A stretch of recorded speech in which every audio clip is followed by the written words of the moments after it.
Nimetoka ndani kama nimetishiwa. Mimi ni Mkenya. Niko Kenya kwetu. Nimefanywa madhambi. So, sikutaka kuongea kwa sababu naona hakuna mtu mwenye ambaye anaweza nielewa. Naona watu wamecreate perception kwamba mimi ni mgaidi, na nyumba nimekuwa nikiishi, nguo zangu ziko hapo, viti zangu ziko vitanda, nalala mahali naishi, na post videos ukiangalia kwa social media zangu, ni mahali nimekuwa nikiishi. Lakini kwa sababu ya ugaidi watu wamenifanyia madhambi yote. Mimi hakuna kitu naweza fanya. Mimi sikuona baba yangu. Mimi ni yatima. Mimi ni kijana ambaye nimejilea, nimefika hapa bila kuona baba yangu. Lakini sijui kama hii nchi iko na sheria. Kama hii nchi iko na sheria, sijui nani ataona kilio changu na aweze kuingilia hii maneno, kwa sababu nimedhulumiwa Kenya. Hata ikakuwa mimi ni mpangaji. Mpangaji si yako na sheria venye natoa mtu kwa nyumba. Sheria si inasema venye unaweza toa mtu kwa nyumba kama anapanga, tuseme ni mpangaji wa nyumba. Basi mimi, kwani mimi ni mhalifu? Nimefanya nini? Ni sawa. Mungu anisaidie wale wa Kenya mafans, wale watu ambao wananipenda, ama wale wangejali kunisikiliza kama binadamu, kama mtu, nawaambia mniombe. Na kama kuna vile unaweza nisaidia, unisaidie. Lakini nimetolewa kwa nyumba Karen, mahali nimekuwa nikiishi zaidi ya miaka 10. Nimekuwa nikikaa kwa hiyo nyumba zaidi ya miaka 10. Nimeshtakiwa, nimevunja mali yangu. Eti nimefanya malicious damage ya mali yangu, nimenunua na pesa yangu. Sijioni kama Mkenya.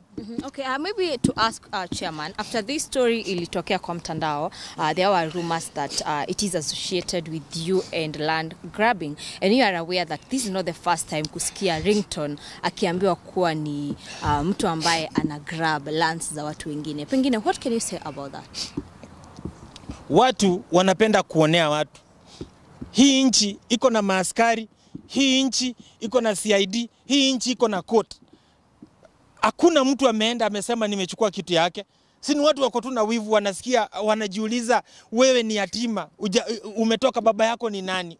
Yani watu wanaona kama baba yako hauna baba mwenye anajulikana ufai kuwa na kitu. Mtu anafaa kujiuliza umefikaje hapo. Mtu akuja akuulize, because nikitaka kukuambia nimepata kitu fulani namna gani, unless ukuje nikuambie, si lazima nitangaze in public, niambie kila mtu nimefanya nikapata pesa fulani. Lakini vitu zote ambazo niko nazo kwa maisha yangu nimezipata halali, nimezipata kupitia sheria, nimezipata kupitia jasho yangu, nimezipata kupitia maombi, nimezipata kutoka baraka za Mungu. Mimi siwezi iba kitu ya mtu. Mimi najua, mimi naogopa Mungu. Siwezi iba kitu ya mtu. Mtu atokea aseme nimeiba kitu yake, atokee. Kwa hivyo hakuna shamba yoyote ushawahi kuiba. Na hizi rumors kutoka wapi? Rumors zinatoka watu ambao wanakuchukia, wanataka tu kusema maneno. Alafu hii town ya Kenya, nimekuambia watu wakitaka kukupangia wanakupangia. Wanakupangia, hata unaweza wekewa madawa, unaweza wekewa mabunduki, ukipangiwa umepangiwa. Sasa nimetoka ndani nikajiuliza, ninyamaze ama nisinyamaze? Kwa sababu nisipoongea watu wanafikiri ni ukweli Ringtone alivamia kwa wenyewe. But ukweli ni kwamba Ringtone amevamiwa kwake. Kwangu mahali nimeishi more than 10 years. Nimevamiwa kwangu, lakini sasa mko hapa mnaniuliza Ringtone eti umevamia kwa wenyewe. Kwangu, mimi mwenyewe mmekuja mmefanya machati, nimekuja hapo kwangu. Mnajua ni kwangu kweli. Na tuko Kenya. So after ulitoka ndani, umerudi kwako kwa ile nyumba ama sasa unakaa wapi? Nimetishiwa, nimeambiwa ukikuja hapa utauliwa. So mimi nimeogopa kuuliwa kwa sababu nilivamiwa nikapigwa. Na sasa nikaona sitaki kuuliwa, nataka kupumua. Okay, maybe to ask, do you have the right documents that proves that you are the owner? Mimi niko na stakabadhi za kuniruhusu kukaa ndani ya nyumba. Niko na stakabadhi za kuniruhusu kuishi ndani ya nyumba. Hivyo nitasema kufikia hapo full stop. Okay. Ukiwa pale ndani, most of the time when an artist amearestiwa, unakuanga one of the people wenye wanaendanga kumwangalia pale ndani, wanafuatilia kutini, but unfortunately hatukuona msanii yoyote ambaye alikuja kukutembelea. Kuna yeyote ambaye alikuja? Hapana, wasanii wamekuwa na mimi. Wasanii wamekuwa na mimi. Wamekuwa tu na mimi. Wasanii wote hakuna wasanii hawajakuwa na mimi. Wasanii wamekuwa tu na mimi. Kwa simu ama walifika pale? Sitaweza kukuambia zaidi. Wasanii wamekuwa tu na mimi. Si ni watu wazima, niseme tu wasanii wamekuwa na mimi. watu wamejaribu kurusha uongo kwamba Ringtone ameiba kwa wenyewe, amefanya nini. But ukweli wale ambao wamekuja, wasanii karibu wote wamekuja kwa hiyo nyumba, wakanikuta, wakanipata, wakakaa na mimi, tukakula, tukafanya. So wasanii wamekuwa tu na mimi. So, labda venye umetoka ndani, kesi imeisha ama uliambiwa kesi inaendelea? Kesi inaendelea. Kesi inaendelea.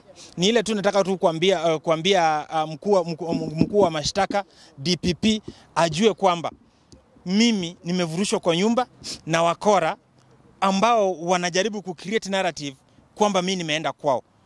Lakini kuna pattern, kuna proof ya miaka yote, na ni nyumba ambayo niko mpaka na wapangaji. Yaani nimesublet. Si mimi peke yangu niko hapo, niko na ma student wameibiwa ma laptop, hao watu walikuja walivunja wakaingia ndani wakaibia ma laptop. Niko na mpangaji Mchinese ambaye TV yake imeenda, laptop yake imeenda. Niko na watu, siishi peke yangu hapo ndani. Naishi mimi na niko na wapangaji 7. Hao wapangaji 7 wameibua vitu zao. Na ni wapangaji wenyewe ni watu wako available, mtawaona wakati ikifika kama ni kotini ama lakini wapo. Tumedhurumiwa lakini ni sawa. Do you think there's someone who is behind this? Do you think there's someone who is behind all this? Mimi sijui. Mimi nimejipata katika janga. Sijui nani naweza amini, sijui ni nani ananipiga, lakini mimi nawaambia nimekuwa nikiishi kwa nyumba Karen zaidi ya miaka 10. Niko na vyeti vya kuniruhusu kukaa ndani ya nyumba na nimevamiwa. Watu sahi wanavaa maybe nguo zangu, wanalala kwa vitanda zangu, wanapika so mimi ile tunahofia maisha, sijui nitafanyaje. So nimeiachia Mungu na sheria ichukue mkono.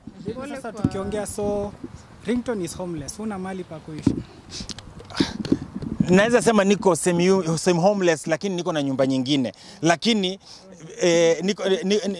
nimenyang'anywa nyumba mahali nimekuwa nikikaa. Pia sitaki kuweka hadharani sana, nikisema tu kiutu. Sitaki, si vizuri kama msanii pia uweke maisha yako yote hadharani because watu hawakutaki.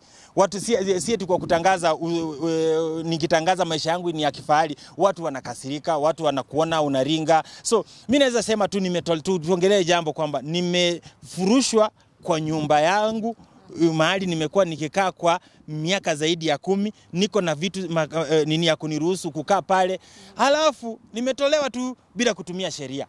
Pole kwa yale ambayo unayapitia, kisa hadi wakati unatoa machozi ni kama unapitia kile kitu ambacho wewe mwenyewe umeshindwa kujicontrol yourself.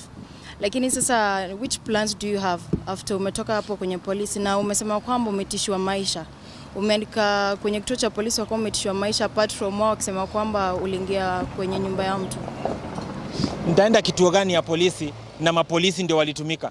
Sasa mimi sijui Kenya ya kufanya. Si nimekuja tu niseme wale wa Kenya milioni 50 wananisikia, wasikie kuna Mkenya ambaye hajavunja kuingia kwa nyumba, amekuwa kukaa nyumba zaidi ya miaka 10, leo amefurushwa, watu wamechukua mali zake, watu wanakaa kwake, watu wanaishi kwake, wanalala kwa kitanda yake. Hivyo tu, mimi sijui yule mtu wa kunisikia. Nimesema tu kupitia hizi vyombo vya habari ambavyo mmeniwekea microphone, mwenye atanisikia anisikie.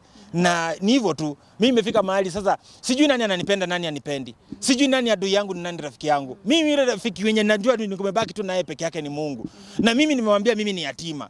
Mimi si kuona baba yangu. Mimi ni mtu nimekula kwa pipa. Nimefika hapa. Sasa sina relative wa nguvu. Mimi sijui mimi sijui. So nataka tu kuacha, mimi sitaki mambo mingi, nishawaambia. Ningekuwa na baba yangu wako na nguvu, ningekuwa na relative ambao wako na nguvu na uwezo, singefanywa Kenya nimefanyiwa. Maybe ningetoka pia kwa jamii ambayo iko jamii ambayo maybe watu wanapenda watu wao. Mimi sijui, ningekuwa pia natoka inchi ambayo watu wanafuata sheria ama watu wanapendana, mtu angenisaidia. Lakini saa hii mimi sitaki kusema niko na nguvu yoyote. Mimi sina nguvu, sina relative, mimi sina rafiki. Niko na rafiki mmoja mwenye naamini anaweza nisaidia, na maybe anaweza kuuza mtu, ni Mungu peke yake. Na tuachie hapo. Mimi nimemaliza, mbarikiwe, asanteni.